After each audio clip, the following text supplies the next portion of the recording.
Hello, everyone. Just giving you a bit of a heads up of something new that I'm trying for Remember 64. Another way to hear from you, the listener and viewer of the show. Voicecast.app/Remember64. Voicecast is a cool new thing that I found from a couple other creators that have been using them. This is a great way to send a audio message to the show. It's something that you can share about episodes, games, things you want us to cover. Sure, social media is a way to do it, but this is a way to actually have your voice on the show. It is completely free. Voicecast.app/Remember64.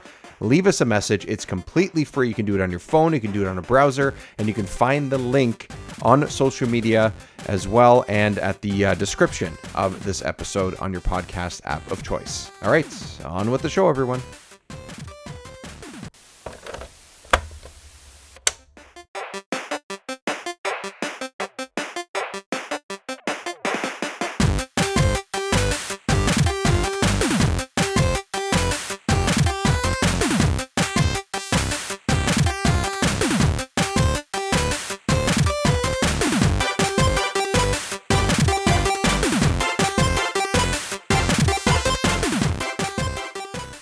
Welcome to Remember 64, where this week we're going to the arcade, sort of, space, and who knows where else. Hello, everyone. Welcome to the show. If you're a returning listener and viewer, hi, welcome. And if you are here for the first time, also, welcome.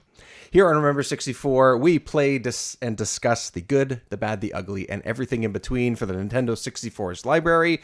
We will cover them all, whether you like it or not. My name is David Petrangelo, and I'm dodging lasers, picking up random power-ups, and holding down the A button as long as humanly possible until my thumb gets sore, which, let's be honest, at this age, happens in about 20 to 30 minutes. So that's where we're at this point. Jiggylookback, with me again. Hello. Yo, I can say my thumb holds out a little bit longer because I'm a little bit younger, so I get a solid 45 minutes before I start cramping up. Impressive. But yeah. Impressive But I work, pretty much sir. spam the big laser anyways as much as I can, and then I die when I don't have it. So there you go. You're not dodging? You got to dodge, man. It's a skill. Yeah, skill on that no, dodge. it's not me. It's not really my style. Not your style? Okay. All right. Nah, I just puncture a giant laser through everything. And if It's I don't not about have it's not about the nuance. I It's lose. about the aggression. Just approach it with Exactly. aggression. Hey, whatever gets the job done gets you to point A to point B. That's what really matters. So, we have a guest for this episode. Someone brought the game to our attention to cover this on the show. Writer, gaming, sports lover, head of the great newsletter, website, blogs, all these different things. A lot of great work out there. Marc Normandin is on the show and brought Star Soldier Vanishing Earth to our attention to Remember 64. Marc, welcome. Thanks for having me. I figured no one else was going to bring that game up. Which I guess is kind of my thing. It's good. Hey, you know what? I've said this a bunch of times and say it to pretty much every guest that I maybe even said it to you when we were messaging each other. If it's a game I haven't played, and in this case haven't really heard of, I'm actually more excited because I'd like to play something that's new but retro is something that you don't run into too often. So, and especially on a console that I played growing up. So this is awesome. I guess just before we get into the game itself, let's talk a little bit about your work out there, because I mentioned a bunch of things that you're doing and everything, but I'm sure you do a much better job of explaining your work. So, Marc, tell us about yourself. Well, on the gaming side, I have a retro newsletter. It's Retro XP. It's on Beehive now. I moved from Substack earlier this year. Yeah. Excuse me. So I've got some of the importing growing pains there, but I'm catching articles that didn't move over and updating links and all that happy stuff. I've been writing that for 5 years now, I think. Oh, it's been that long. Hey, nice. That's awesome. Yeah, I kicked it off with a project where I ranked the 101 best Nintendo games, like Nintendo published, Nintendo developed games. Yep. And by the time I finished it, I didn't like the list anymore. So that's Yeah, I can relate to that. It took I don't know, like 18 months to do it, because instead of just like doing like here's a list, it was like I'm going to write a feature on every single one of these games. Right. And I'm like, right. I played way more than I ended up writing about in ranking, Right. Right. Yeah. Well, yeah, because you got to whittle them down a little bit, right? So. Yeah, I mean, there's something like, I can't remember the exact number, but there's like 1,400 Nintendo games, Jeez. So, if people got really mad about something being like ranked 90th instead of like in the top 20, it's like we're talking about like a fraction of like a percentage point of a percentage point difference. Yeah. We're talking about Yeah. we're talking about Doesn't the top 3% of the games they've ever made, like you can chill out.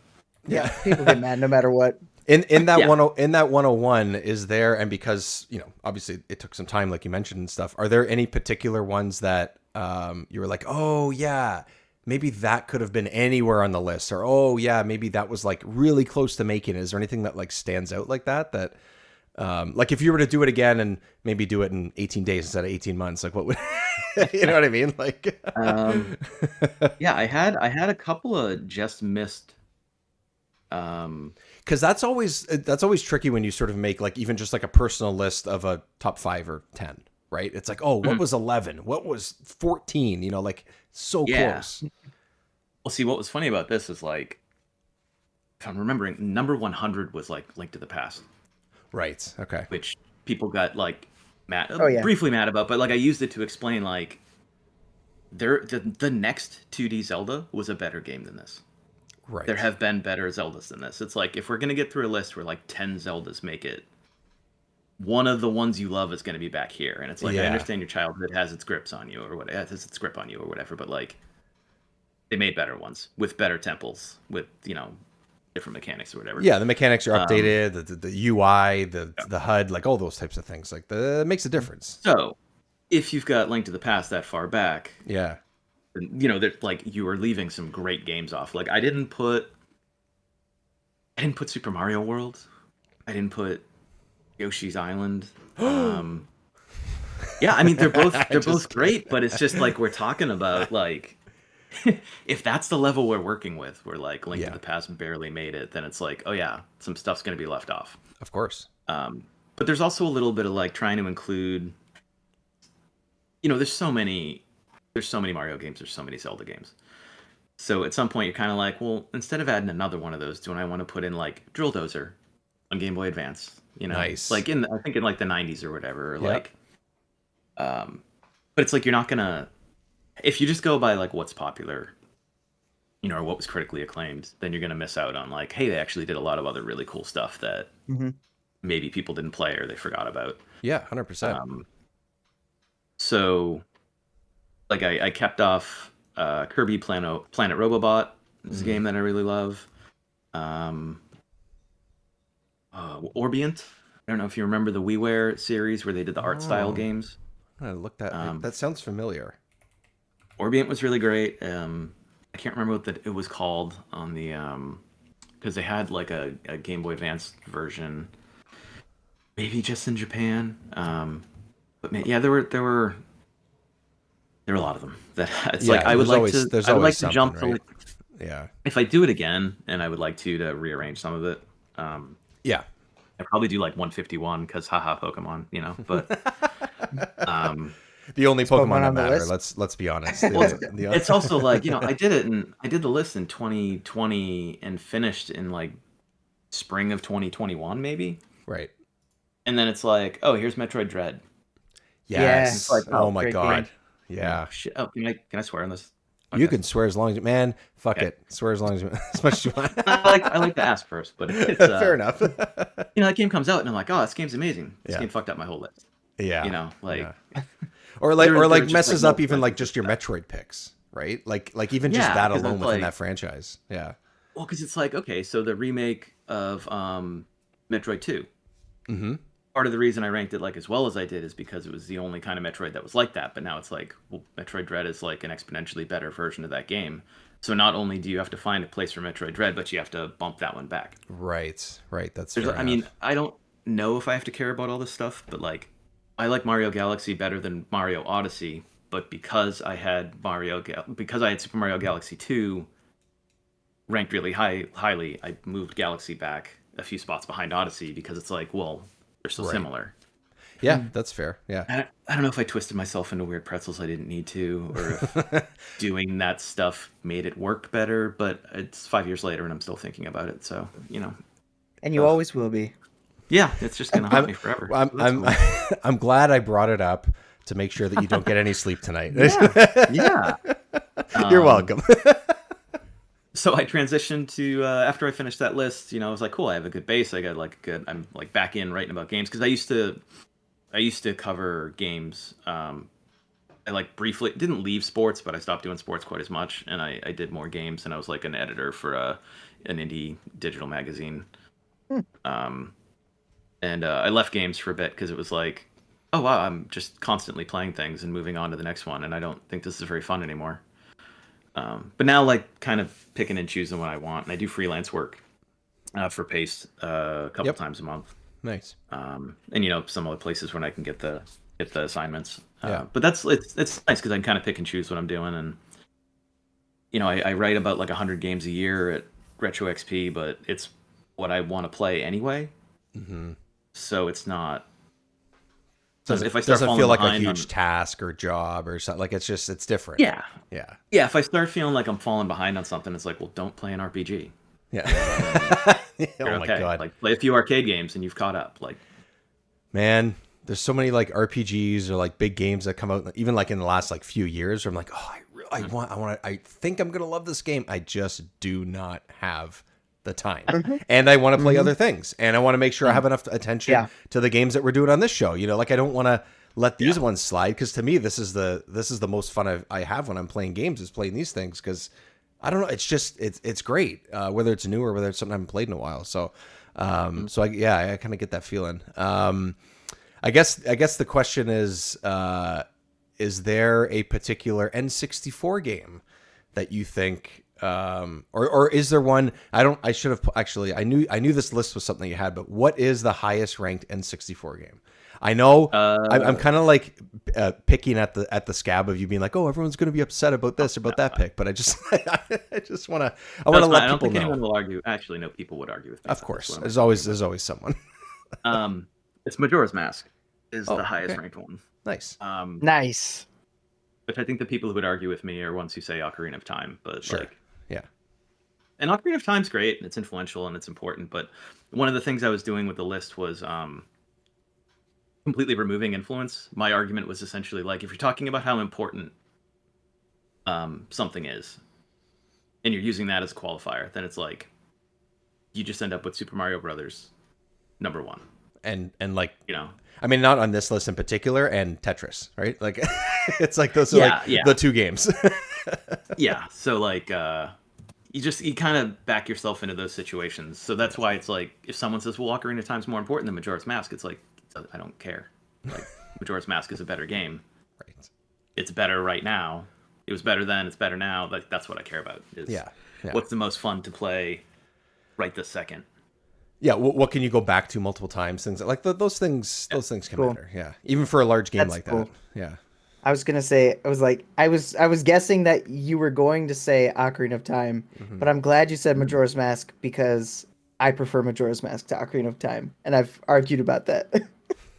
I've been arguing about it for 25 years now. There you go. Yeah, we played it for the show. We haven't done Ocarina of Time yet. Majora's Mask was like, when we did it, it was the first time I played more than just a few minutes of it, and I played the entire thing. So like that was just last year, the year before, so it was really recent for me. Ocarina of Time I grew up playing, but that's because it feels like everybody had that game, and it was just that title, like you mentioned.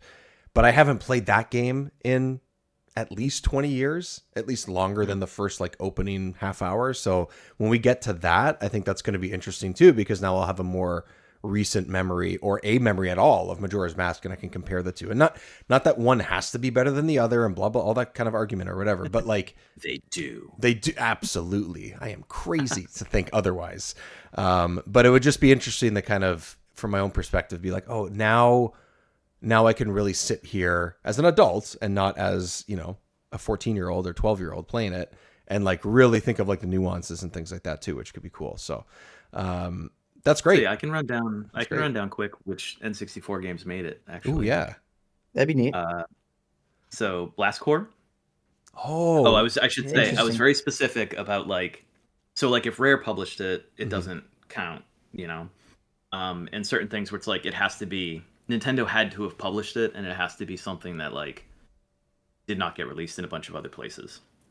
okay, gotcha. So like they published some like Dragon Quest remakes or whatever, Mhm. and it's like that's not a Nintendo game. You know?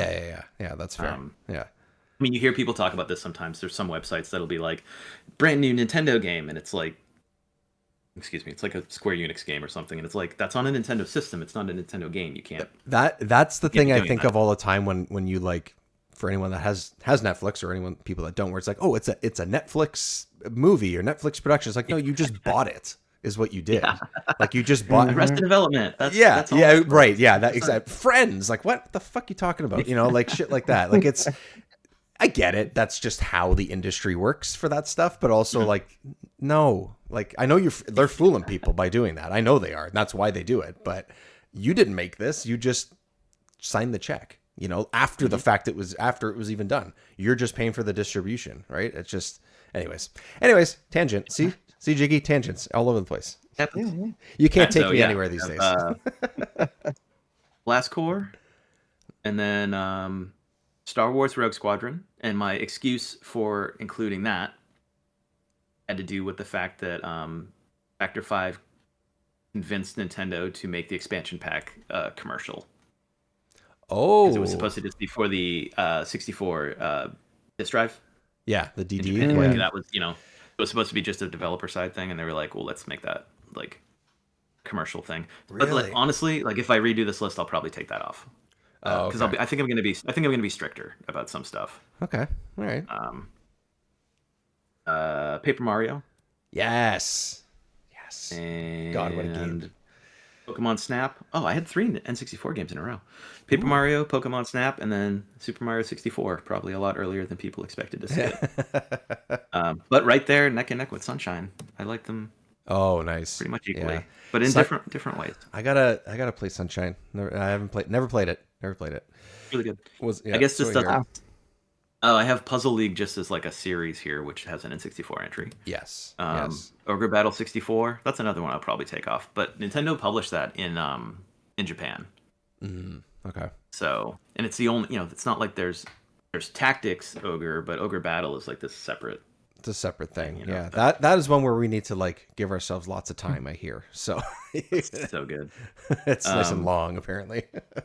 Yeah, you will enjoy the time you spend with it. Great. Then Looking forward to Ocarina it. of Time. Then Sin and Punishment. Oh man, that's one that me and Jiggy were gonna play, and then That's the last one. and then I had a kid, and then I didn't do anything for 6 months. I forgot about that. Yeah, I did yeah. play it. I gotta pick it back up. I don't think I finished it when we said we were gonna cover it. So It is amazing. Yeah. Star Fox 64. Yeah. And then Smash Bros. Oh, I don't like the N64 Smash Brothers, but I included the whole series as a thing here. That's another fair. thing I did where That's it was fair. like, I don't want to write about Smash Brothers 6 times or whatever. Yeah. So it's like Smash Brothers series. It's very important. It's Mario Kart series, like that kind of thing too. Like Yeah, I actually did for Mario Kart. I did Double Dash and 8.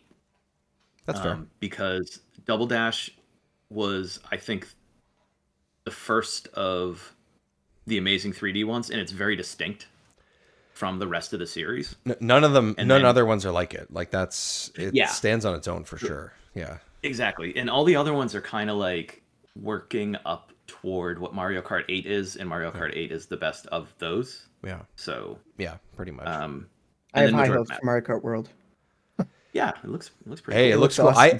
I had even though I have a somewhat limited experience with Double Dash, I was kind of hoping they would add that as like a mode or something, but maybe they will. You never know. Maybe that'll be. There's a rumor going Probably put around. it on NSO, so Yeah, they probably could. will. That's true. There's a They rumor could do going that. around that there's going to be the potential of like getting off your cart and running around, which I don't know if that's true, but it'd be awesome if you could. Oh. Yeah. Imagine if you could like play with a friend, be driving co-op like around the world, you both hop off your carts and just like swap. That swap would the be car. Why? Because you're like running from the cops and you need to like switch cars so they don't know who's who. Like, is that why? GTA, Mario Kart. It'd be kind of awesome. Or like You'll get you your car know painted. you run into something and your buddy crashes and they have to like jump onto your cart, and that's how the double dash starts. Oh, I'm sure that's awesome. super easy to figure out. I'm sure they can figure it. I'm sure they got this. No, that's an easy programming. No problem. I make games. I know how things work. yeah. And then I guess Majora's Mask is up there. Where was Majora's Mask actually in that list anyway? I'm curious. Fourth. Oh, fourth. Nice. Oh shit. Yeah. Damn. Top 10, top 5. That's awesome. Sweet. Okay, so check out Mark. Where can everybody find it again? That's part of Retro XP, I assume. Yeah, it's Retro XP. It's now .beehive, which has 2 I's in it. I don't know why, but yeah, retroxp.beehive.com. Sweet. I'll put a link in the show notes too. So if anyone can't remember or isn't writing it down or whatever, I'll make sure it's in there so people can link straight to it. You can find that list and all the other games that you've been playing and covering and stuff. So, okay, we're gonna get to Star Soldier: Vanishing Earth in just a second. I just want to make sure that I let everybody know that you can find us across the internet. Of course you can, because that is where you find this show. Remember 64 on all your podcast feeds. Give us a rating and tell your friends. That is the best way that more people can find us. And whether it's just through discoverability or it is just word of mouth, that is probably the 2 most powerful things you can do as far as getting shows out there to everybody. So make sure you do that. You can also find us on YouTube as well. Remember 64, where you can find some ridiculous shorts that I have ideas and random sleepy thoughts on at 2 o'clock in the morning that I create, which is the last couple that I've done. I'm like, ooh, I have this crazy idea and I can't sleep because my kid's crying. So this is what I'm going to do. Also some gameplay videos. Every once in a while I will stream as well. Very inconsistent with that, but I try to share some hours every couple of weeks with playing some games, whether they're 64 or otherwise. And patreon.com/remember64 show. You can support the show for as little as $1 a month. You can get pre-show chats. You can get some exclusive episodes where I talk about other games that I've been playing that are not from the N64. And you can get every single episode nice and early, usually at least a week or just a little bit, sometimes even more than that. So all that stuff is available for you there. And what am I forgetting, Jiggy? I feel like I'm forgetting something. I thought you did great. Oh my God. I thought you did great this time. Thanks. Yeah. Thanks. 5 stars, which is what people should rate the podcast. Boom. Boom. Thank you. Well, as long as Jiggy said I did a good job, I feel like I did a good job. So let's get to it. Let's talk about Star Soldier: Vanishing Earth. Mark, I know you've been talking for a little bit, but because you're the guest and because you chose this game, briefly sort of touch on your experience with the 64 in general and why this game in particular, because at least for me, like I mentioned earlier, it's not a game that I have any familiarity with. So for me, it felt like, oh, this one came out of left field, but for a lot of people, yourself included, it did not. So yeah. I don't know if I go so far as a lot of people, but so I got an N64, not quite at launch, but I don't know, within that first year, you know. God, I think the games I probably played the game I probably played the most on it was Perfect Dark, which I know even though that was late, I just kept playing it and playing it and playing it, you know, for years after.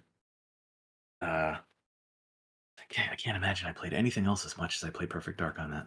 But I don't know. I love that. I love that system. I love the controller. It's probably I'm not I like emulating. I'm a really kind of like original hardware guy when you can, but I understand that's not always feasible. You know, I'm not gonna go out and buy a 3DO. So yeah. Right. I gotta figure out another way to do things.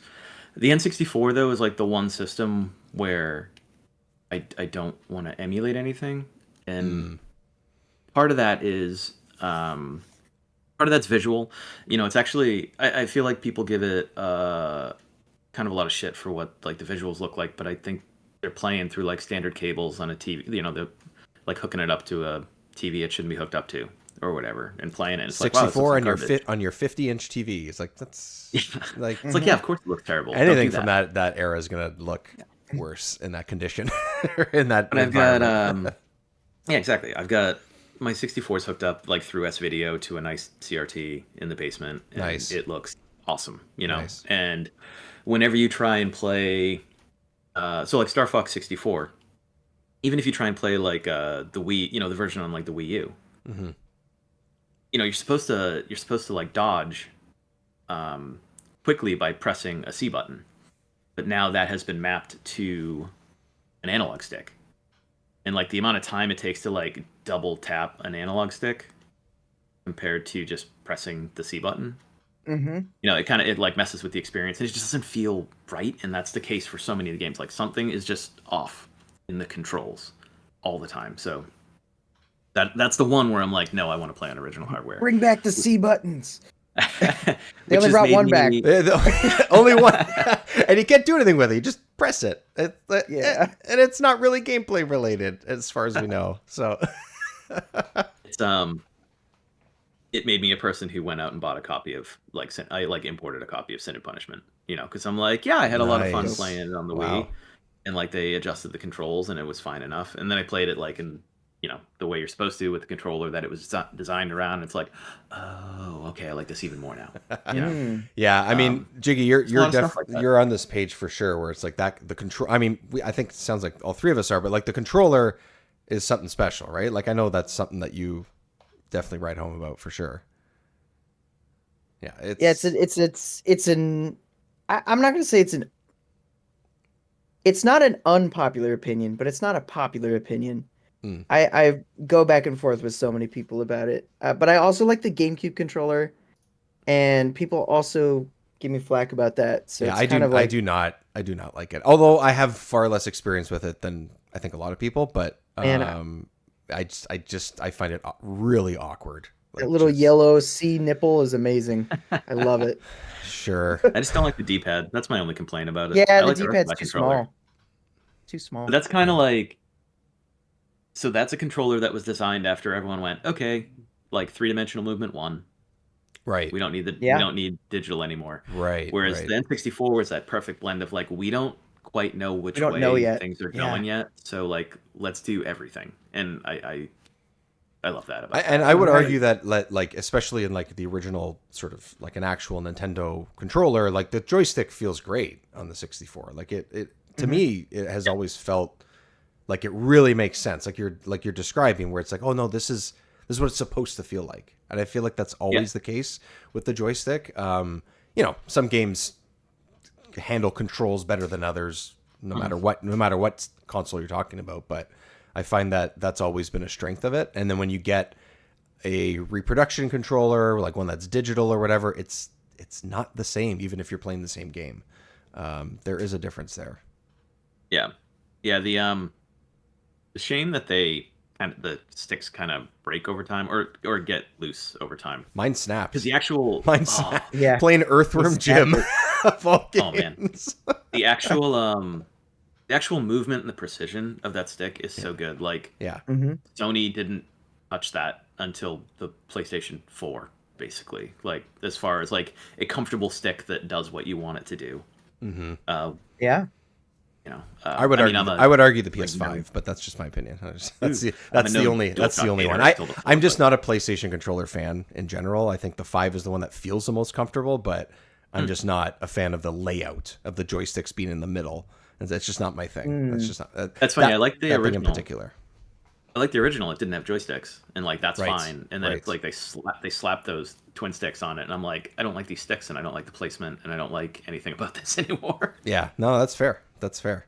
Okay, so why Star Soldier, man? Is this like one of the games that you were always playing growing up, like along with Sin and Punishment and Perfect Nope. Dark, or no? Okay. No, this one I didn't play until I was an adult, really. After, so when the Wii had Virtual Console, and that really got me going on like TurboGrafx stuff. And Hudson's various shooters, a few of those games made it onto the Virtual Console service. That's where I was introduced to like Superstar Soldier, Final Soldier, Soldier Blade, and then Star Soldier R, Superstar Soldier R. I can't remember what they called it. Star Soldier R. Yeah. Wow, I didn't realize there were so many. There's a bunch. I don't think I knew that. Yeah, When there I was were a looking couple. it up, it's wild how many there are. Wow. Yeah. So Star Soldier R was basically just a caravan mode, and they kind of introduced it with like, here's an online competition. That's how we're like getting you into this kind of game, because caravan modes had like kind of fallen by the wayside by, it was like 2008 or whatever. And like that's where I found out like what that even was. Yeah. And I played it and played it and played it and played it, and I had some pretty high ranking scores because I was playing probably too much. Just enough. Yeah, then like just enough. Then going back and finding like, oh cool, there's also like, I didn't have an NES growing up. Like I was old enough, but I just didn't have one. My cousins had one, and they didn't have any shoot 'em ups or anything. So, I'm like, oh, there's Star Soldier, and there's Hector 87 or Starship Hector, and like, oh, they did a Parodius style game for Star Soldier with Bomberman in it. Star Parodier on the Turbo Graphics. Oh, I missed that. That's crazy. Or on the PC Engine, I guess. So it's like, oh wow, there's a lot of these, and then I'm like, oh, the N64 doesn't have any shoot 'em ups. I don't know, or not many shoot 'em ups, No. and it's like, oh, there's a Star Soldier game on it. Like, cool, I love Star Soldier. So I ended up buying a cartridge. I don't think it cost too much. It didn't sell super well or anything, but it's like not incredibly rare and not held in high enough regard for people to straight up gouge on it, or right. Not back then. Probably now, if I look it up, I'll be like, oh, that's what it costs. Oh shit. Yeah, probably. But whenever I got it, it was like, it's pretty reasonable. Yeah, but that was like, as long as it was. Oh yeah, it's $55 now. 55. Yeah. Yeah, by price charting. Yeah. That is absolutely not what I paid for it when I got that. I think like that, and you know what? As long as you purchased it before like 2019, 2020, you probably got it for a much more reasonable price. Yeah. I'm thinking, I don't think I even paid $30 for it. Yeah. So you sort of like fell in love with this one as you did with some of the others, or was it more of like sort of a process, or like what's the sort of... It's different than the others by a considerable amount. Okay. So this kind of introduced the chaining for scores. Oh, this is the one that introduced that. Oh, okay. I thought that was an interesting idea that I was picking up on as I was playing it. Yeah. Yeah, they had different ways. So the way you'd boost your score in like the TurboGrafx ones is there was all this stuff to kind of destroy all over the place that like weren't enemies.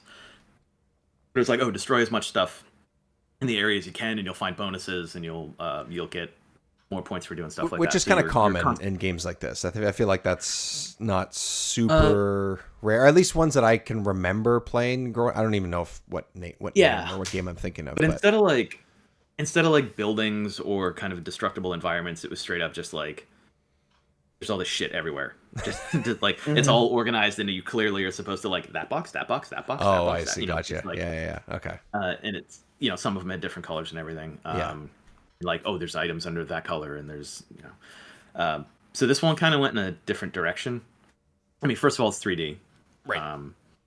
But yeah, the chaining was new, and it's kind of like, Cave, that developer, had started making shoot 'em ups, and Dodonpachi did a big thing with chaining that was like integral to the whole experience. And it's interesting, like the score focus stuff for Star Soldier games was really more about the caravan mode, not the main gameplay. The main gameplay was like a bunch of stuff's gonna try and kill you, see if you can survive, and the real old ones were kind of more about scoring, but it was because of the caravan stuff as well. So this is the first one where emphasis on scoring in the game, like in the main game itself, became kind of the big deal. But it's also because to sort of explain it to people, if anyone hasn't played it or doesn't know quite how they do it, what they do is basically, and correct me if I'm wrong, if this is pretty much on the basic level of how it works, it has like this really, really quick timer in the top left corner, and you have to basically always be shooting something in order to keep that multiplier going. And it counts how many shots or how many things you are hitting from 0 to thousands and thousands. So you can get up to almost, I assume, I never did this, but I assume you can get through an entire level always hitting something or getting very close to that.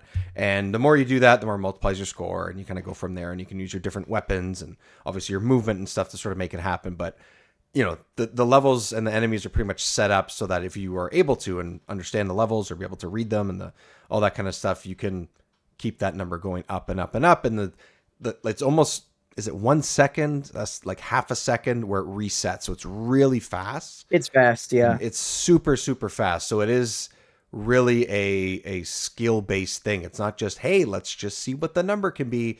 You really have to think about what you're doing on top of trying to survive in a game like this. Anyways, I just thought I would, get to that.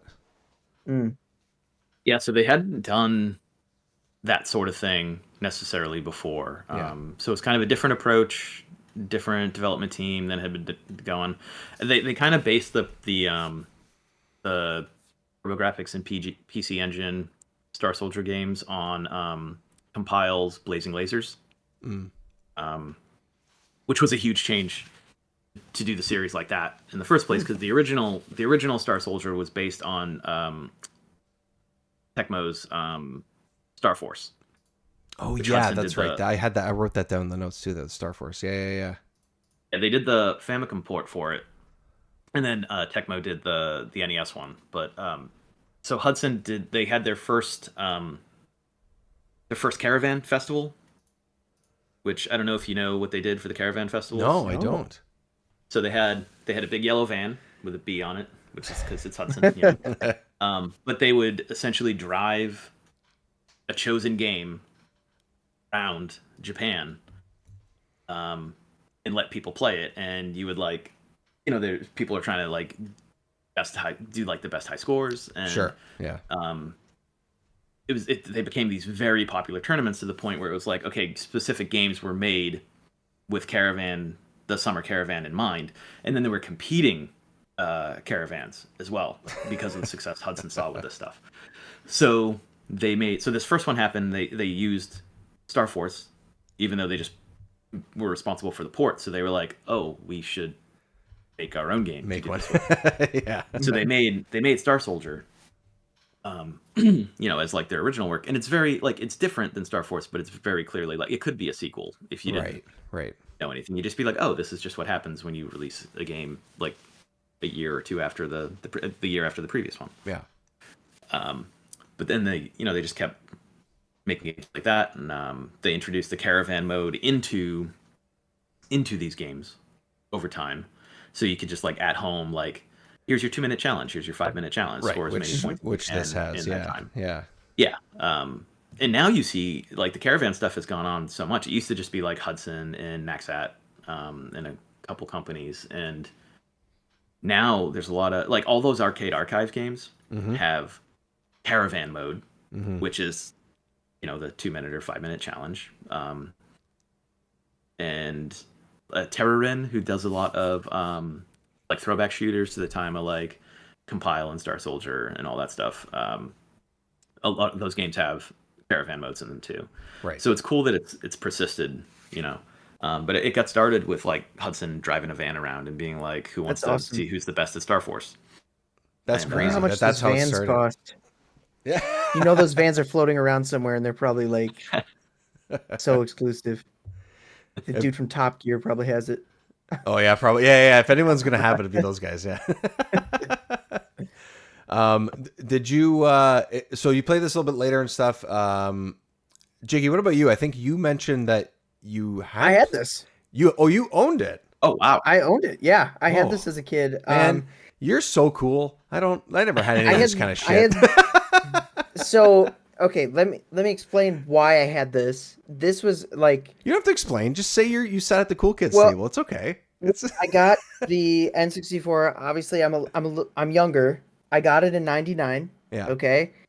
And so because I was on that back end, I think I've said this before, but my dad and I had the opportunity to go to places that were we were also in that spot where movie rental stores started closing down and stuff. So we would go, and there were several that were just closing down and just getting rid of inventory. This is one of those games that I just randomly thought, hey, this is kind of cool, and we just added it to the pile. My dad bought me 40, 50 games. Oh my Like, it was awesome. This is one of them. I played the crap out of it, never beat it. But I really enjoyed it, and I liked I played as the blue ship the most. But if I had to pick between the ships, I don't know, the green one was pretty cool too. I think the red one was my least favorite. I have their names and everything pulled up here, but we don't need to get into that quite yet. But we will. We'll get there. We'll get there. I just love the special, like, just flying around. I really love Star Fox 64, and in my mind, this was very similar to that. Just like it's different, but it was like giving me Star Fox 64 vibes. So it was like another outlet for me in that way. But yeah, I just thought it was really cool. And the fun fact about this, so closing out my mom's house, she was selling her house and moving, and was going through old stuff. This is one of 2 games that I found the box for. Oh snap! I had the box for Star Soldier. It wasn't like super great shape, but it was like intact, and I was like, this is pretty dope. Yeah. And I don't remember. I think at the time I looked up like an inbox copy, and it was something stupid like $300 or something. I'm like, oh my gosh. Still is, yeah. That's crazy. It was pretty cool. It was just cool. You want to know what the other game was? You're gonna love it. Ooh. I mean, I had 2 boxes. They were right on top of each other. Like Really? they were flattened out, and I had them. And the other one was Superman 64. Yes. Yeah, it was. It was awesome. Yeah. 2 equally caliber games, obviously. Yep. I swap between them. You know, play Superman, play Star Soldier, play Superman. And you know what? I could see that. Like you said, like, oh, I played the shit out of this, but I never beat it. But it's kind of one of those games, especially at a younger age, where that's totally fine. You know, it's kind of hard. Like, dude, you gotta get good. I found it hard. I'll get into sort of the details of like why I suck at this game, but like, I was like, what the like? Is something wrong with me? What am I doing? I thought I was good at these games growing up, and I just was not. So did you? Funny, if you look at like, you know, the boards, like where people talk about shoot 'em ups. Yeah. And they're like, oh, this one's so easy, whatever. It takes like no time. And it's just like, it's easy for you because you are a person who posts on a board specifically. Shoot 'em up. Yeah, like yeah. Most people. Yeah, it's gonna take some doing, you know. Come on, like I can beat it or whatever, but I'm not like, oh yeah, that was a cinch or whatever. It's like, no, this has its moments, and if you like play the wrong way or you use the wrong kind of ship or whatever, or you never master the dodge, you know, the reflecting thing, like no, I couldn't. Yeah, it's gonna be really hard. I like it, but I couldn't. I definitely could not. Master is not a word that I would use in my experience playing this game. I'll tell you that. Jiggy, did you have some time to revisit it and stuff? What'd you think if you did? I did. I really enjoyed it. Yeah. I was having fun. I feel like I played it very similar to I did when I was a kid. Like I popped in and I was like switching between the ships. Like I'd basically just play till I died. Yeah. And then it'd be like, do you want to continue? I'd be like, no. And then I'd go back and then I'd swap my ship and then I'd be experimenting with all the weapons and stuff. I just thought that was super cool. And I still think the blue one's my favorite. I remember the blue one being my favorite. I think it's still my favorite. Although the main weapon is not my favorite. The green one's way cooler, I think. Find the green one here. I also was looking at the stats, which is something I never really paid attention to as a kid. But I'm like, do these really affect it? I don't know if I could really. I don't know. It's just like move and roll and stuff, and I'm like, I don't know if it's that dramatic of a change that it really makes a difference. Also, too, it's like because I didn't. It's not like I played this for hours and hours and hours. Like I wasn't endlessly playing this in the last couple of weeks, but like, wouldn't you just look at the move and roll bar and be like, I'll just take the one that's maxed out? That's the best. Like, that's exactly why. Isn't that just the best one? Like, why take the one that's half that? Like, why wouldn't you just right? I don't know. But the weapons, that's what you have to play around with. That's what changes. You have to play around with the weapons with each ship. Yeah. Those are really the deciding factor, and they each have unique weapons and they feel different, and it's kind of awesome. Yeah. Yeah, I did like that, and it was unexpected. Yeah. Sorry, go ahead, Mark. So it's funny they have the multiple ships here because the other Star Soldier, I can't. It's a good thing I can't say the word soldier right now, right after Star. That's not important to what we're doing or anything. older Star Soldier games. Oh, Tongue okay, twister. Had one ship, but you had multiple weapons, and you could go, especially after, You like pick them up or something? yeah, and especially after Blazing Lasers, where they like combine, because that was the compiled style of doing things. Was like you're experimenting by combining different things together and getting kind of attacks and weapons that you wouldn't have had like on their own, or they're upgraded in some way. Um, so here they just, instead of having you can make whatever your weapon is stronger, but you can't switch your weapon. Right. Which Right. is not how a few of the previous ones worked. But instead, they're like, okay, what if we take 3 of the established weapon types from these games and make each of them a ship? Right. That makes sense. Okay. Which is kind of a different way to do it. And previously, the bombs, which here, what are they? X arms? Like X arm. arms? Yeah, I think it's X arm. Yeah. So those would be like you'd have options maybe flying around your ship, and you could like sacrifice them as a bomb. Kind of, so it's a different okay. situation than here. But here they do more the like screen clearing bomb thing, limited use. So it's an interesting.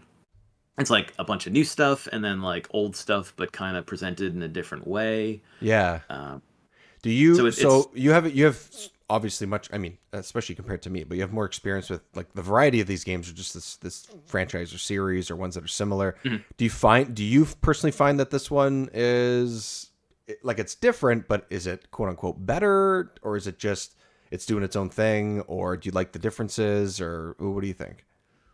It's doing its own thing. Yeah. I think it does a good job with the thing that it's doing as well.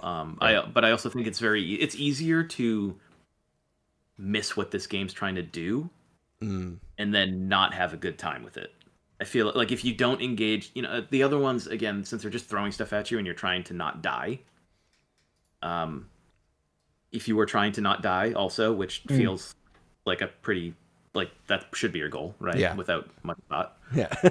Whether you can do it or not is like separate from whether you're like, yes, I'm trying not to fail. Right. Of course. So you can like engage with what the game's doing very easily. But here it's like, if you don't engage with the chaining system, you're not going to score all the points you need because the game is expecting you to die, but you'll have like it's giving you lives very generously. Yeah. But you have to earn those lives by scoring all these points with all the and it wants you to find those hidden levels because the hidden levels are like cooler.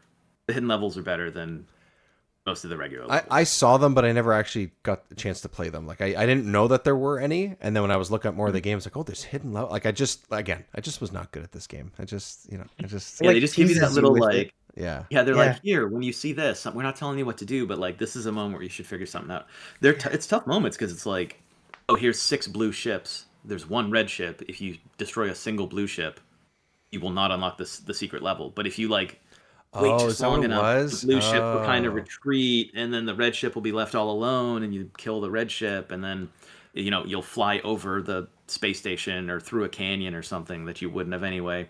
You still have to survive long enough to like get to the end. It's not like it brings you right to the special level. Right. But right. the secret which to levels are Jiggy's like, point, that's sort of a shared Star Fox 64 type thing too, right? Where if you find out what you need to do, you sort of solve that mini like real time puzzle, and then you move on to like a different path. It's got a lot of similar elements to something like Star Fox, or Star Fox has a lot of similar elements to something like this, I should say. Right, because it would have come before it. Yeah. Or games It's cool. in this. It's really the perspective that's like dramatically different. It's just like top down versus, and this is more like a roguelite type situation. Well, it's like if you fail you can beat Star Fox 64 without being any good at that game. Mm-hmm. Yeah. Or come very like close at least. Yeah. Yeah, and then it's like I played for 40 minutes and I don't know if I enjoyed myself. But if you engage with the game the way it wants to be, and you get much better at like taking down a higher percentage of enemies, and you find the secrets, and then you're like, oh, this game rules. This game's actually amazing. There's so much this game has to offer. I just have to be willing to like engage with it and notice it and want to be part of what it's doing.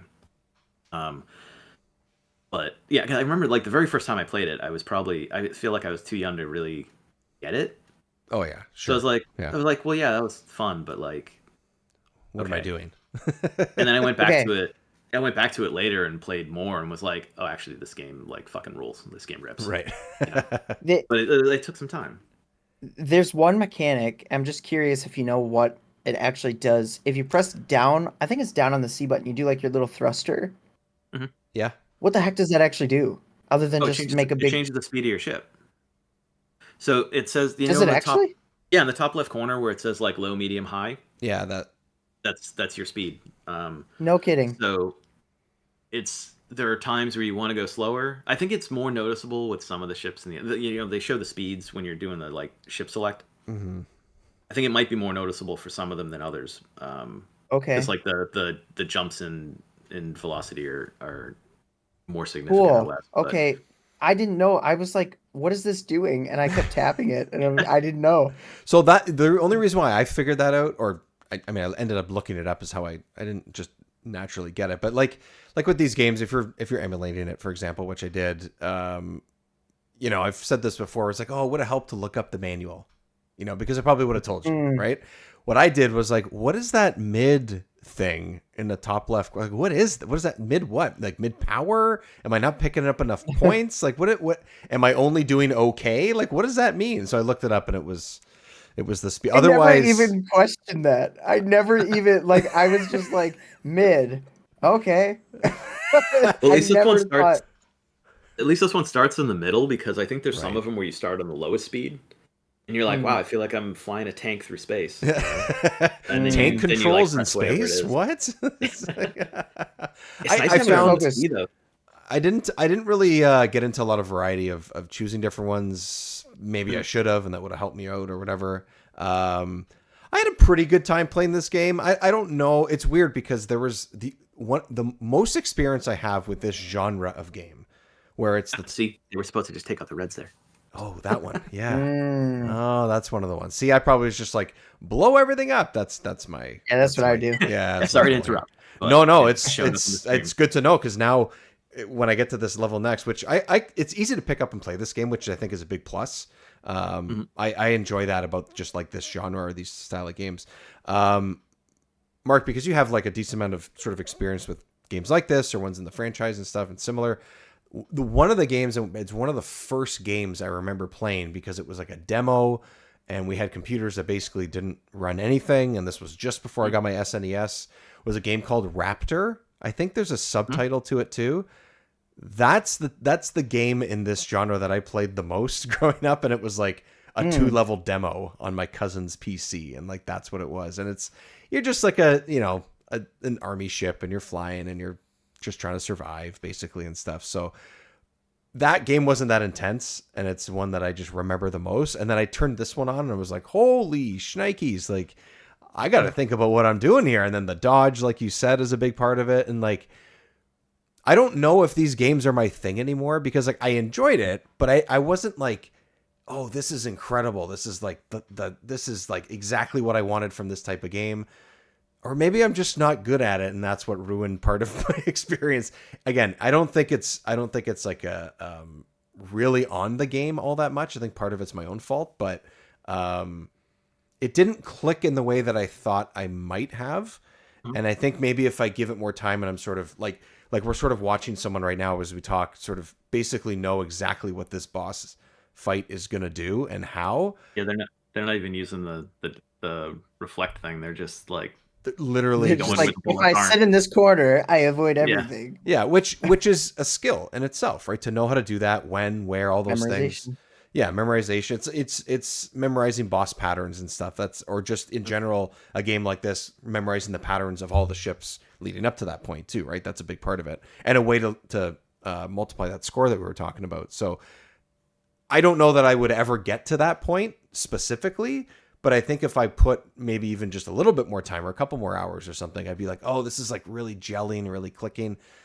So I think I might have missed that just a touch, but I do see how this is a pretty nuanced game, but like below the surface kind of thing. So I think on surface level, it just looks like I mentioned on my silly little quip off the top, hold on to the A button and just try to survive, essentially. And like, I guess you could do that. You probably won't do great. You'll maybe make it a couple of levels if you get lucky with your pickups and stuff. But to get to that fourth, fifth, sixth stage, which I think there's 6 in total, you need to know what you're doing when you get to like 5 and 6, especially. Yeah, the end sure. the end game, the last secret area, and then 5, 6 are like, that's hard. If the whole game was like this, a lot of more people would have put it down earlier. Yeah. Mm-hmm. Oh yeah, and that's actually true, because like the first stage is pretty simple and pretty easy, and like I think that the progression of the difficulty I found actually totally made sense and was really good.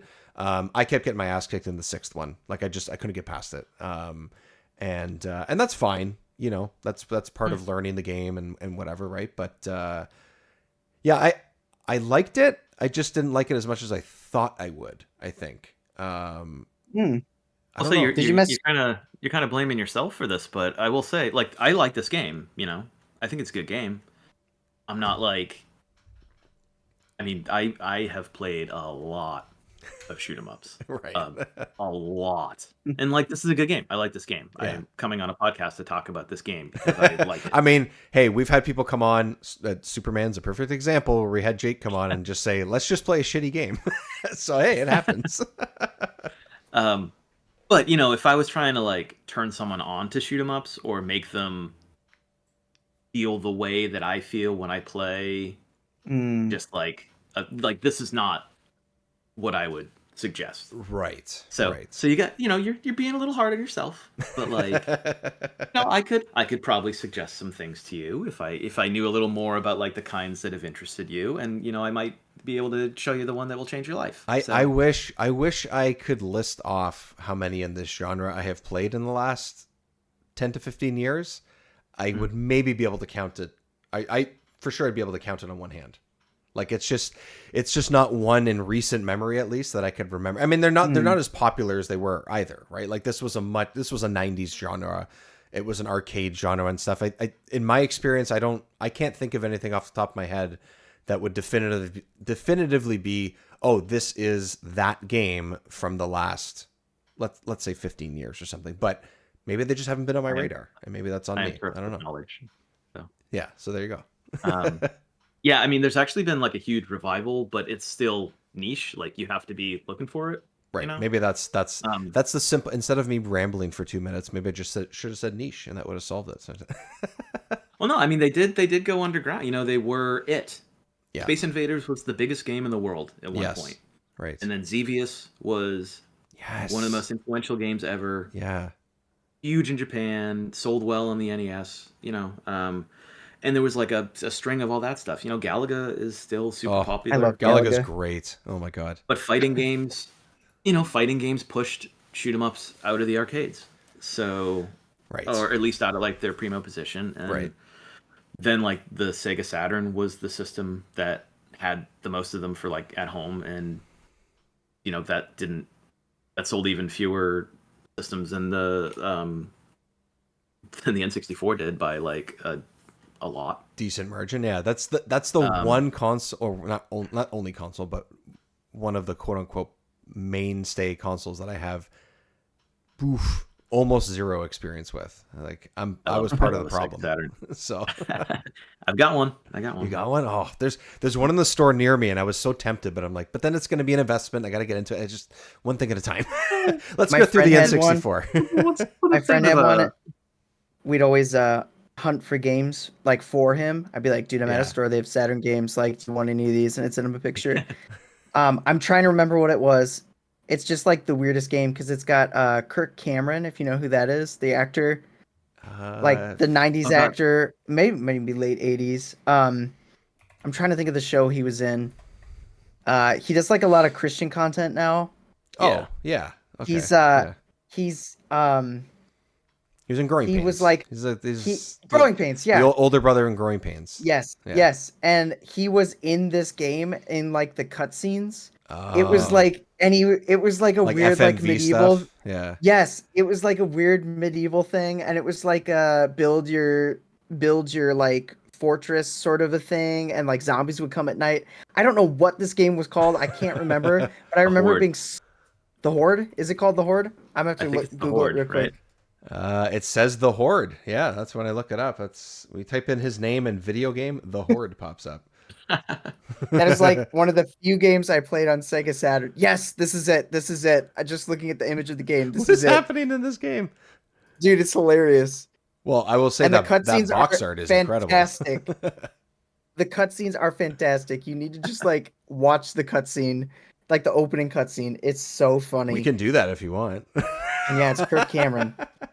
It's totally worth it. Played a couple other Saturn games too, like Knights and Bugs? It's like Zapper? Zapper? Bugs? I think I'm mixing games together. Oh, this guy's streaming it. No, it's just I think it's just Bug. Yeah, Bug. Yeah. I played that one. With an exclamation point. I didn't really care for Bug. It's probably a good thing we didn't get that Bug have a Sonic sequel? Extreme. Yeah, Bug 2. I think it- Bug yeah, 2, I think it did. Was supposed to be the good one, yeah. Yeah. Oh, Bug Crystal Two. Dynamics made the Oh. Horde? Crystal Dynamics made it. Dude, I'm What? telling you. It's awesome, dude. Being a ruler is a difficult business. I thought you could handle it, but I see that I was wrong. Shall I alert the executioners, sire? Oh, that's- No, that guy's the familiar. cook. I don't know what they're doing here. Along with the use of my mighty there he sword, Grim Thwacker. It served me well in defending the kingdom from the evil, insatiable, terrifying horde. There's like a, Amazing, it's like right? a Why is there laugh a track. What is happening? It's crazy, dude. That's like one. I love that game. It was so Hilarious. fun. I would totally play through the whole thing. I want to get a Saturn just I for love, that how, I game. love how I just played a clip from a Saturn game, whereas I can just like maybe play the audio clip from the game we're talking about.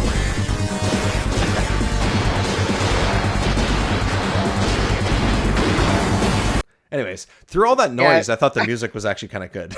Yeah, I was like, liked it. Yeah. it's good hard soundtrack. it's hard to sit there and focus on the music when you just shoot Yeah, here, the the opening. whole thing. It does slap. It is good.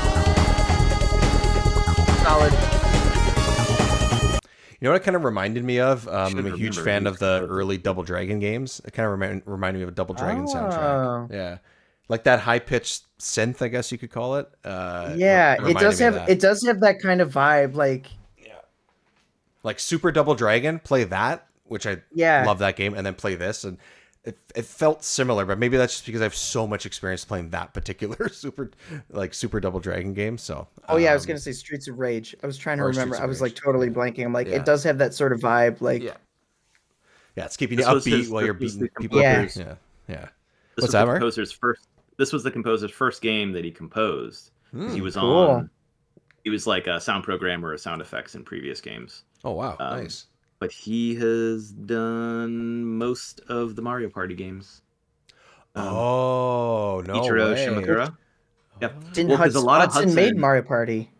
Yeah, right? Hudson Are made Mario they- Party, and then when Hudson got absorbed by Konami, or even while Hudson was still existing, but they weren't doing Mario Party anymore,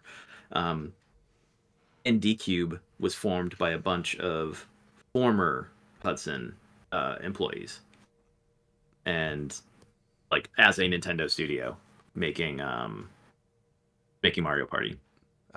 So- okay, nice. That's where a lot of the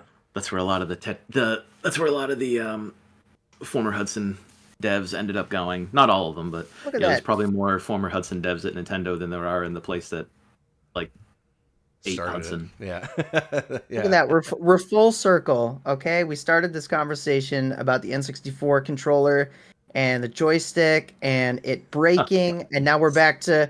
Oh yeah, by the way, the people that made this game is Hudson, who also made Mario Party, which is the game notorious for breaking your N64 controller joysticks. And your Boom. hands. It didn't break my joystick, but I definitely had the Yeah, the palm Blister. thing. Yeah, me Palm too. down, yeah. Yeah, me too. You know what blows my mind? I think like there's a certain amount of people that probably learn from someone else, like, oh, that's how you play that minigame. But you Right. just naturally, like, if you isolated like 6 kids, they all played Mario Party, they Right. all played this game, you just naturally know that Just oh, this is how I can make it go spin hella it around, fast. yeah. You know? That's Like true. you gotta account for that. Yeah. And Well, it's the same thing as when you like turn the controller so you can like slam, press the button. It's like you're not going Oh. to be able to press it You know, I do that. like when I you do don't the AB can't press it thing, with this I finger. I do it sideways and I'm like. Yeah, because I can push faster with. I'm left-handed. I feel like it gives me I can do more with this one than I would Left-handed with normally especially with the. would make a difference. Yeah, for sure. I think So it's what the I've same done, thing. it's harder to do with the 64 controller just because of the shape of it. But like if it was a SNES one or some, that's flat, I would put it on the floor or on the chair or on my lap and use both my fingers to back and Listen, forth. we can't So, talk about this anymore. I'm having like Mad Canary Mary like flashbacks right now from Banjo-Tooie. I'm just like, I can't.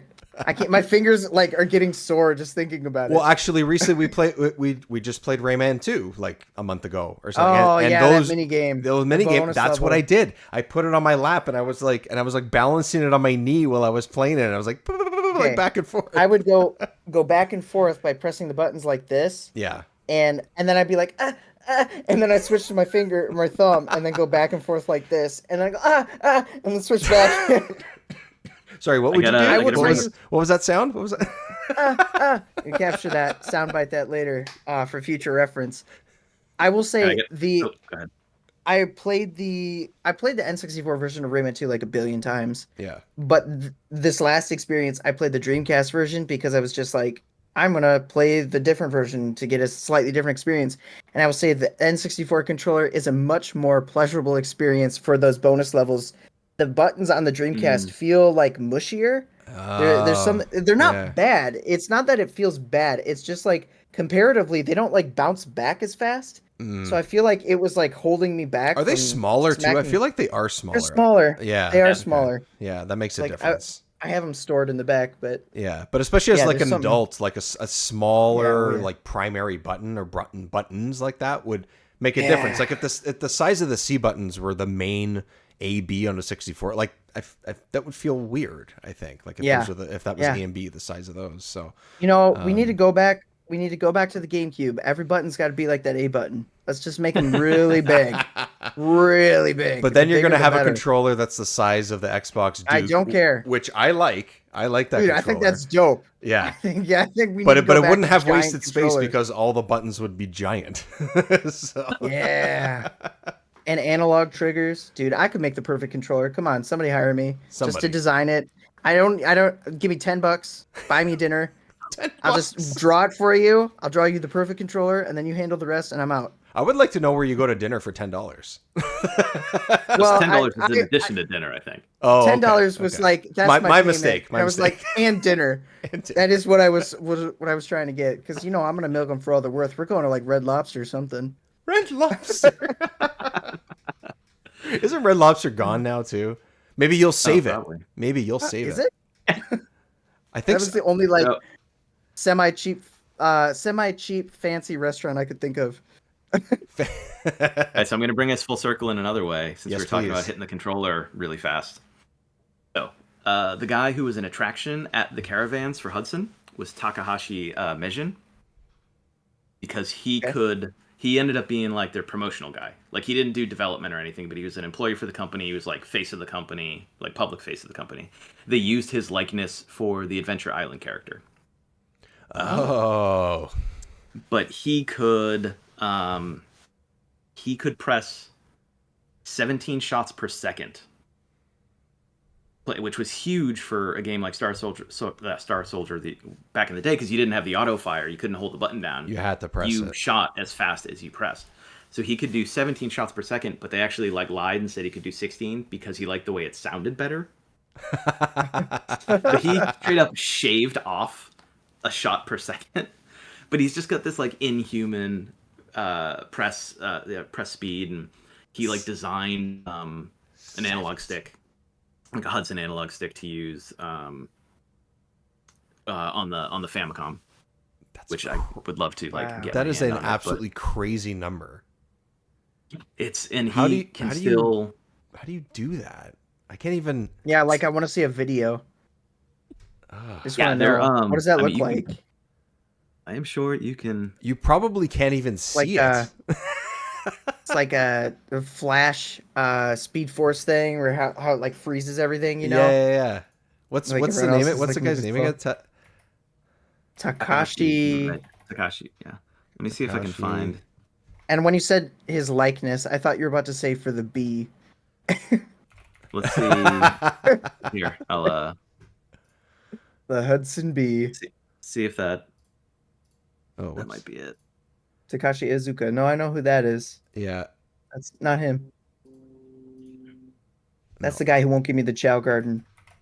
Let's see. Oh, I dropped one in the. Gosh! Yeah. Did you see Oh that? my gosh! No, that's not fapping. That is him pressing the button super fast. Yeah, it's nuts. So he's like, 16. they had him do the Star Soldier R1 during that challenge event. They included the second thing they did in addition to the 2-minute and the 5-minute caravan was they did a like shots per second challenge. Oh. And they had online leaderboards for it and everything. And I think I got up to, I think my highest was probably like 10.5. That's pretty sweet. Holy shit. That's great. Like, that's good. He was still doing, this is 20 plus years after he was like famous for it. And he was still doing it. He was doing almost 12.5 shots per second. That's crazy. Which is like, yeah. Okay, I'm not even kidding. If anybody's ever watched The Flash on CW, when they go to like vibrate their hand as like a weapon to like kill people, right? His hand is doing that right now. It's literally super speed. Like blurred. Like they have him go around in the van and like show off doing that. So the little controller thing measures how fast, like that little controller that you can hear him clicking is measuring how fast he's actually pressing the button. And it has a little number that pops up and says, at least in this particular video, I think at the end it said 16, I think, but I think that's... This is going to sound bizarre, but I would love to get like an x-ray of his wrist to just see it like in motion. Like what's moving in his hand that's making it do that? I think it's, wouldn't it be like your elbow? More than anything, like I'm trying to think of like you would keep your wrist maybe stiff so that you can, like, I'm just trying to think of how you would do that. And I feel like it would have to be, maybe that's the technique. Yeah. We got to know what muscle he's using, because like for me it just goes right to my forearm.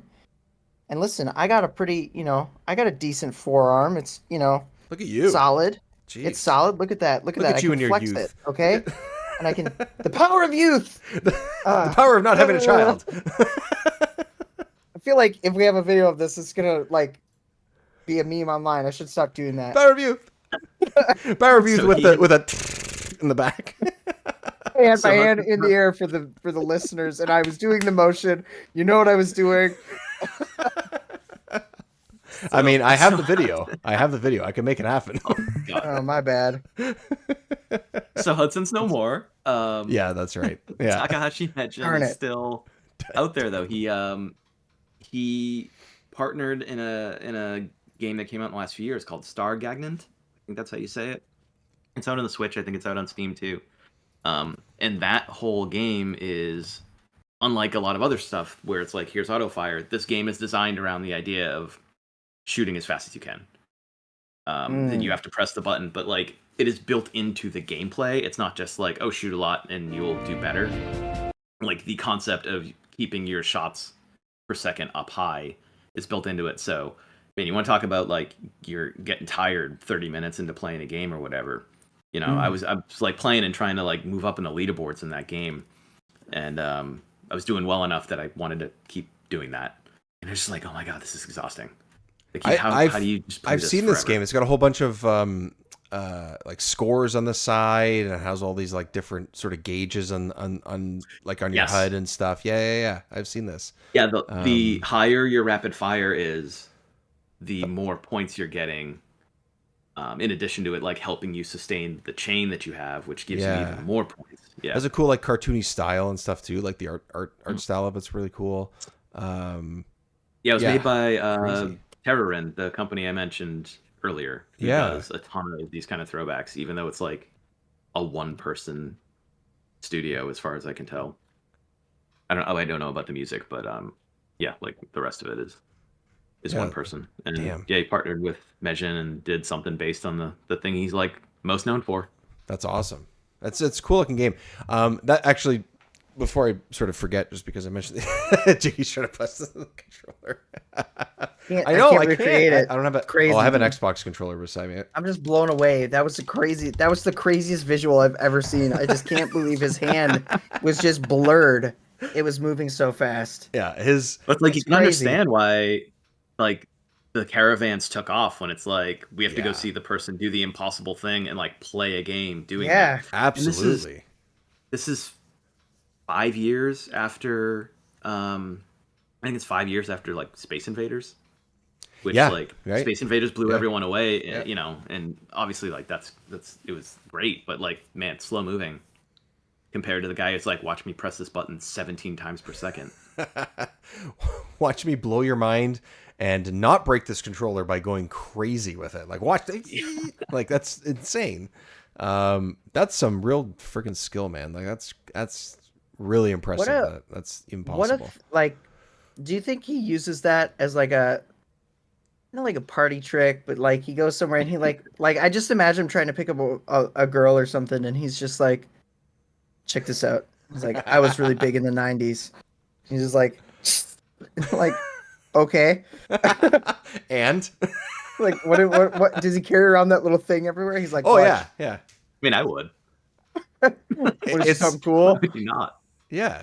Hey, you gotta work with what you're best at, man. You gotta do what you gotta do. Can't even.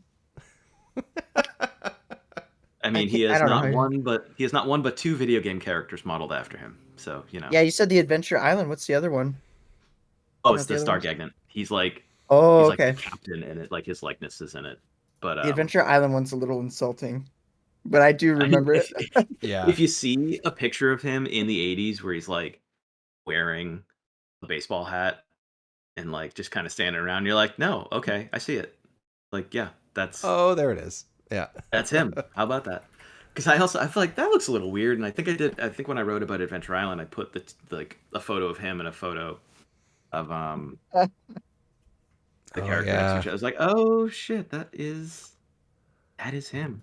How about that? It's not too bad, but yeah. Yeah. Yeah. It's Oh yeah, here we go.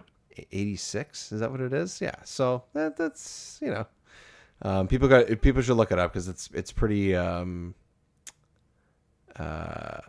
Yeah. I see where you're coming from. Right? Yeah. Yeah. Yeah. He's got a shirt on there, it's unlike his video game counterpart, but Yeah. At least but is he wearing a hula skirt? There it That's the is. question. That's it. but like that's him. You're like, Yeah. oh yeah, okay. Yeah, you can see it. Yeah. On vacation, no shirt. On when on there vacation. you go. This is what he does on his spare time on vacation, or just when he just decides to cruise an island. That's Yeah. it's fine. I And can't he see wears the it. shirt. But it'd be so funny. It'd be like, yeah, we based this video game character off of you, the main character. Really? And then you go in and it's just like, He stands there like, okay, oh. this is how you see me? Are those, what are those? Are those my nipples? If you want them to be, they can be. How did you know? How did you know? I only come to work shirtless on Sundays. You never see me. Oh, it was man. one time. It was only that one time. Adventure Island, Game Boy. Oh yeah. Oh, these games. Okay. Star Soldier, everybody. Might be a little hard and expensive to kind of find the cartridge at this point, or apparently the box. Oh. Did you mess with the difficulty at all? Oh yes, I did. Yes. Yeah. Okay. Because I did. There's no chance I was going to get to the 6th stage on the normal difficulty. Not just. Yeah, I will say though, it feels very cheap to not do the regular difficulty. Like, I would never do the expert difficulty. Like, that's not me. But going to beginner, like swapping it down, your weapon is just automatically like the highest, which I feel like that's a fundamental. It feels like cheating, basically. It feels like cheating. Is it's it like automatic? A fundamental I thought there part of was the like game. one. I thought there was like at least one that you pick up that ups it a bit. No, am I I'm wrong? pretty sure it just starts off max power, and Oh, that okay. it just feels like that's like a part of the essential like gameplay, like being able to pick up these power ups and retain your power ups. So it feels cheap, and I That's just true. would recommend don't soil your experience. Like, just try to get good and at least play through a couple levels. I Yeah, just wanted to highlight that. I think on the normal one I might have made it to 4. I think so. I didn't do too bad, but Yep.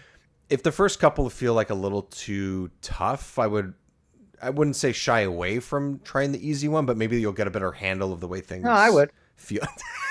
I'd say if they feel a little tough to you, you just probably suck. I don't know what to tell you, dude. Hey, I am not questioning. I've said that from the beginning. I do not question Hey, man, that. I'm not saying I'm good. I sucked. But I you're can better. acknowledge it. You know, You're better. That's you got to keep practicing. You got to know where to sit on the screen so you can't be hit. Period. it. Yeah, apparently some of the guys that we're watching here.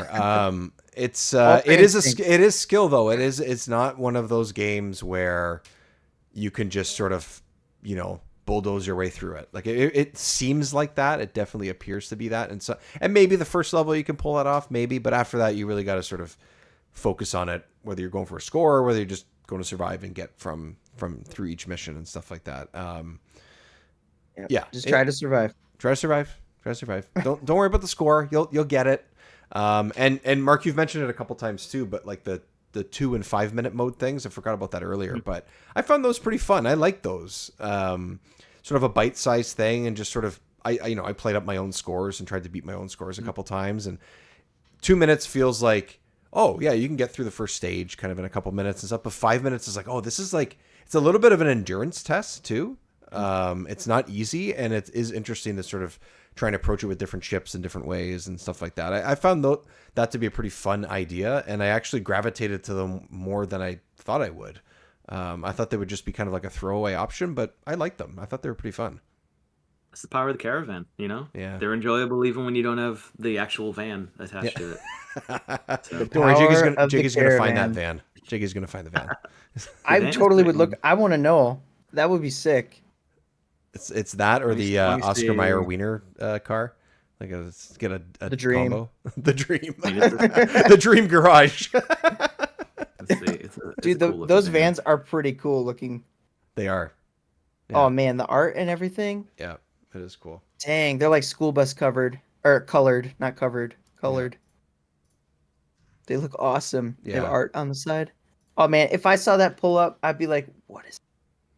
Yeah. Oh, I'd They be, did cool. I'd be in line for that. They for sure. did shoot 'em ups most of the time for the caravans, but at one point they made like a Bomberman one that was, they made an HD TV for it essentially in like 93. Oh, what? Yeah, and they had this there, and it was 10 player HD widescreen so that it could fit all the players in 1993. Oh, I see it. Right. Yeah. Oh, I don't And I see the think the van. only- I see a... Yeah, it was at Wow. one of the caravans. Wow, widely regarded. Bomberman 1993 is widely regarded as the first HD video game. Oh. Wow. That's a really cool fact. I never knew. Holy cow. Go Bomberman. Bomberman deserves more. Yeah, that is cool looking. Yeah, people gotta look that up. Look up that sort of big screen sort of. That's crazy. Yeah, because to be able to fit all those people and the players and stuff. Wow. Never Bomberman. Yeah, and it's kid like the growing up. only Yeah. the only thing that it was used for. It's not like High 10 Bomberman was released anywhere else, because like, what were you gonna do? How had no could you? systems that Yeah. were gonna have 10 people, and you didn't have HD at the time, so it was like, There'd be no Okay, other we'll way to just do pull it it off. separate. That's true. Yeah. That's Wow. so wild. Yeah, that experience was so singular, like so exclusive. To be able to experience I'm it. really That's jealous. awesome. Yeah. High 10 Bomberman. I wasn't. Amazing. I wasn't even. I was a twinkle in my daddy's eye at that point. I I was almost here, but I was just a twinkle still. I was getting my SNES Well- and Game Boy, I think, in 92, 93. Like, So it's like- now that I say that, it's possible I may have been almost here. depends where the caravan was, right? Just kind of depends on where that van was headed that month. Yeah. that was crucial to my existence. That big screen TV, the first HD Bomberman, was crucial to your existence. You didn't even know it. You learn something new every day. Happy we can help, Jiggy. Mark, before we get out of here, let's remind everybody where they can find you online and your writing too. Sure. I'm where am I these days? I'm on Blue Sky. It's just my name, I'm pretty sure. Do I have no hyphen or anything. Just marcnormandin.bsky.social. I didn't give myself a special address or anything. Like some people have done. Seems like work, I had to verify some shit. I don't know. Yeah, it's enough. That's enough. Yeah. Fair.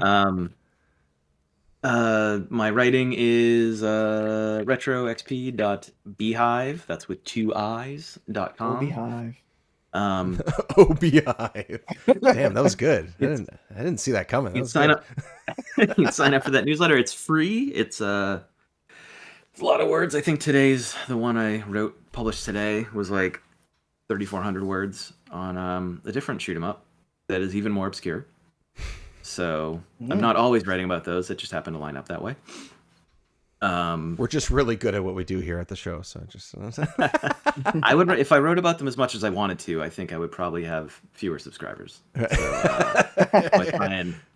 I try and keep it to it's like I'm normal about them, and not that I have some kind of problem that people do not know about. Problem, skill, call it whatever you want. He sits in his Hudson van and I show up at Paste Magazine a couple times a month. Again, usually writing about older games, but sometimes with a review of something new, sometimes with some kind of take on something going on in the news. That's the video game stuff Nice. for the most part. Nice. Cool. And Jiggy, March, April-ish, as this episode is released. How's things going, buddy? You're always busy. You're always kicking ass, taking names. I know you're playing a couple games and streams and stuff. How's everything going? Oh yeah. I've been playing Quest 64, which I've never experienced before. I think you did an episode on it, right? No, I've never played it. Okay. I've never Well, played I it. look forward to the day we're going to do an episode on it. Me too. It's actually not that bad. I'm surprised that people always have this notorious, at least this is my experience, and I'm 6 hours into the game maybe. Oh, and I'm just it's very grindy, and I could see why that would rub people the wrong way, but it's very charming and it feels good to play. It was interesting. Great. I'm not saying it's a 10 out of 10 game, but I'm not saying it's a 1 out of 10 that I keep seeing everyone, kind of talking about it notoriously. I'm I'm having fun with it, and it's silly, and it's great. You're having fun. Well, it's fine. It's like Star Soldier is to the Saturn, where you're like, hey, this is good, but the Saturn has better shoot 'em ups. Like Quest 64. This is a system that doesn't have a ton of RPGs, so everyone compares it to what's on the PlayStation instead of just kind of taking it or compares it to Paper Mario or something, which is in my opinion, a fantastic game, great. Right? And that's that I get it. I see why people gravitate towards that. So yeah, it's fun. So that's the immediate thing, and then I got a couple videos in the works. Yeah, which is I always do. As you do, sir. Remember 64 does as well, not quite as much as Jiggy does, but as I mentioned earlier, across YouTube, across social media, Remember 64 show. When I say across social media, pretty much just Instagram and Blue Sky. That's pretty much where everything's going to be happening at this point. If you want to support the show, there's a free tier for Patreon as well, but as I mentioned earlier, you can get some stuff exclusively through $1, $3, or $5 a month. You can get some extra stuff there to support the show, but that's pretty much it. Just if you're listening to this when it releases and just before these episodes are about to come out, we have 2 really great episodes. We are getting to the point where it's time to talk Banjo-Kazooie. Episode 64 is here. We have Mr. Jiggy himself with us for so long at this point. It is about time that we got to that. So There's the Jiggy. Yeah, there it is. There's the Jiggy. There's the look back. There's everything. The rare logo. The rare logo. Everything's there. So if you're listening to this when it's released or pretty close, Banjo-Kazooie is going to hit your feed as well as talking about the GBA games that were based in that franchise as well. So we want to take a little bit of a detour on an episode about that. A lot of great stuff coming up too for the rest of 2025. But thank you everyone for listening. Mark, thank you for being here, and we will talk to everyone next time. Thanks for joining us. Goodbye. Remember 64 is part of the SuperPod Podcast Network. Oh yeah, we are teamed up with a whole bunch of awesome people that some you may have heard on Remember 64 already, but there's a bunch of different great gaming shows, anywhere from Fine Time to Bar Silence to Retro Wildlands. You can, of course, find the SuperPod Saga on there, Press B to Cancel, all of these awesome shows that are just here to talk about great times with games, share their thoughts with you, our experiences with you.